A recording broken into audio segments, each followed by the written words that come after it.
بسم اللہ الرحمن الرحیم۔ میں ہوں ریاض بھٹی اور آج ہم ایک اہم معاملے پر بات کریں گے اور وہ ہے پی ٹی آئی ممنوعہ فنڈنگ کیس کا فیصلہ۔ الیکشن کمیشن نے پی ٹی آئی ممنوعہ فنڈنگ کیس کا 8 سال بعد فیصلہ محفوظ کر لیا ہے اور ان 8 برسوں کے دوران 190 سماعتیں ہوئیں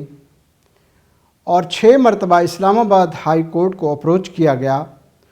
اور مختلف ہیلے بہانے سے اس کیس میں رکاوٹیں ڈالنے کی کوشش کی گئی، لیکن پی ٹی آئی کے بانی رکن اکبر ایس بابر نے تندہی سے اور تسلسل کے ساتھ اس کیس کی پیروی کی اور منطقی انجام تک پہنچانے کے لیے ڈٹے رہے۔ الیکشن کمیشن آف پاکستان کے 3 رکنی بینچ نے منگل کے روز اس کیس کا فیصلہ محفوظ کرتے ہوئے کہا کہ ہم چاہتے ہیں کہ دوسری سیاسی جماعتوں کے زیر سماعت کیسز بھی جلد نمٹائے جائیں تاکہ پاکستانی ووٹر کا اعتماد بحال ہو، جس سے یقینی طور پر پاکستان میں جمہوریت مضبوط ہوگی۔ میں سمجھتا ہوں کہ پاکستان میں یہ اپنی نوعیت کا ایک اہم کیس ہے اور یہ واحد کیس ہے جو پاکستان کی سیاسی منظرنامے کے تعین میں اور پاکستان کی جمہوریت کی راہ متعین کرنے میں اہم ثابت ہوگا۔ الیکشن کمیشن آف پاکستان نے 8 برس اس کیس کی سماعت کی۔ اکبر ایس بابر نے 2016 میں اس کیس کو دائر کیا تھا۔ 2017 میں سپریم کورٹ آف پاکستان نے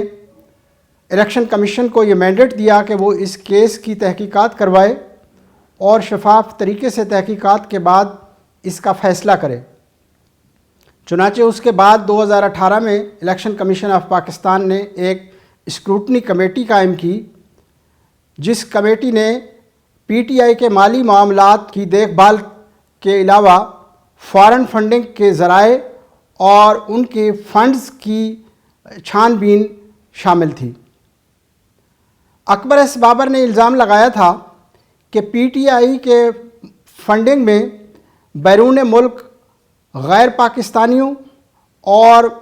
نجی کمپنیوں سے فنڈز لیے گئے اور ان کی آف شور کمپنیوں کے ذریعے ان کو پاکستان میں پی ٹی آئی ورکرز کے اکاؤنٹ میں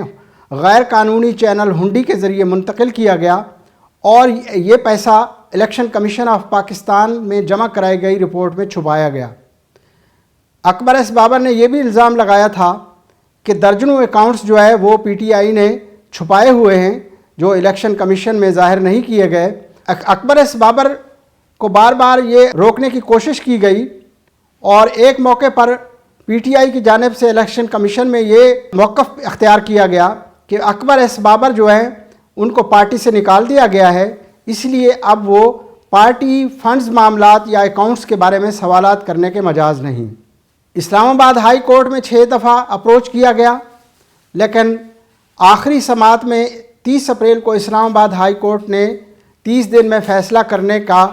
اپنا حکم واپس لیتے ہوئے الیکشن کمیشن کو فیصلہ کرنے کا اختیار دیا۔ الیکشن کمیشن نے روزانہ کی بنیاد پر سماعت کرتے ہوئے اپنا فیصلہ محفوظ کر لیا اور پاکستانی عوام کی نظریں اور پاکستانی سیاستدانوں کی نظریں اس پر مرکوز ہیں کہ اس کے بعد کیا فیصلہ آتا ہے۔ دوسری طرف پی ٹی آئی نے اس کیس کی سماعت کے دوران مختلف موقف بدلے۔ پہلے یہ کہا گیا کہ کوئی کسی قسم کی ممنوعہ فنڈنگ حاصل نہیں کی اور کیس کی آخری سماعت کے دوران پی ٹی آئی کے وکیل شاہ خاور نے یہ تسلیم کیا کہ اگر کہیں کوئی فنڈنگ وصولی میں کوئی گڑبڑ ہوئی ہے یا کوئی غیر قانونی کام ہوا ہے تو اس کی ذمہ دار پی ٹی آئی نہیں بلکہ وہاں کے کلیکشن ایجنٹس ہیں اور ان کے خلاف وہاں کے مقامی قوانین کے تحت جو ہے کارروائی ہونی چاہیے۔ پی ٹی آئی کا موقف یہ سامنے آیا کہ اگر کسی قسم کی کوئی فنڈنگ میں بے ضابطگی ہوئی ہے تو اس کا قصور پی ٹی آئی کا نہیں ہے یا پی ٹی آئی اس کی ذمہ دار نہیں ہے بلکہ وہ وہاں کے ایجنٹس ہیں۔ اب دیکھنا یہ ہے کہ یہ فیصلہ آنے کے بعد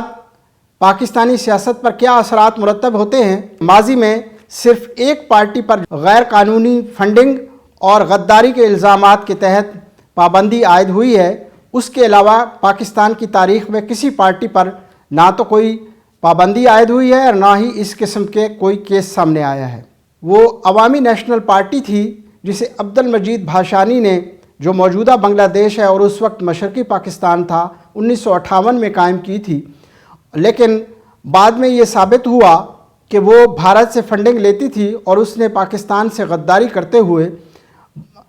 بنگلہ دیش کے قیام میں اہم کردار ادا کیا اور پاکستان کے خلاف اپنی فنڈنگ کو استعمال کیا۔ تو ذوالفقار علی بھٹو کے دور میں اس پارٹی پر پابندی عائد کر دی گئی اور اسے کالعدم قرار دے کر اس کے اثاثے ضبط کر لیے گئے۔ اب یہ فیصلہ الیکشن کمیشن کا سامنے آنے کے بعد طے ہوگا کہ غیر قانونی فنڈنگ کے کیا الزامات ثابت ہوئے ہیں اور ان کی کیا سزا ہوتی ہے۔ ہمیں امید ہے کہ الیکشن کمیشن آف پاکستان اس کیس کا صحیح معنوں میں حقائق پر مبنی شواہد کی بنیاد پر درست فیصلہ کرے گا اور وہ فیصلہ پاکستان کی تاریخ میں اور پاکستان کے مستقبل میں سنگ میل کا درجہ رکھے گا اور اس سے پاکستان کی جمہوریت میں استحکام آئے گا